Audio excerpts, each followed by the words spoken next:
ու դուք քաջ գիտակցելով, որ մենք մտնում ենք մեծ հարվածի տակ ու լինելու է բացառապես կորուստներ ու ոչինչ չենք շահելու, հայտարարել եք, պարոն Փաշինյան, ինչ էլ լինի, մենք մեզ պարտված չենք ճանաչի։ Դուք արդեն գիտեիք ինչա լինելու, դա փաստագրված է։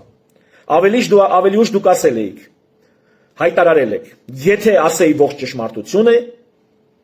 եթե չէի կարող, ես ինքս ինչ չէի կարող ասել եք, այսինքն կար թաքցված ճշմարտություն։ Մի ուրիշ առիթով ասել եք, եթե տայինք էլի նույններ լինելու պարզապես առանց պատերազմի։ Այն գլխից կարելի է սենց արդյունք հասնել առանց պատերազմի։ Մի ուրիշ դեպքում ասել եք, որ ձեզ դավաճան կասեին, եթե դուք վարվեիք ողջամիտ adekvat։ Դուք իմացել եք, ինչի տակ եք մտցնում երկիրը։ Զինվորականները, ծայրահեղ հայրենասերները, կամ ծայրահեղական հայրենասերները կարող են ոգևորությունից ելնելով կամ որպես մարդիկ պատրաստ լինեն ցանկացած դեպքում իրենց կյանքը նվիրաբերել, բայց դուք իրավունք ունեք նրանց կյանքի հետ այդ տեսակ մանիպուլյացիաներ անել։ Եթե գիտեք, որ հեռանկար չկա,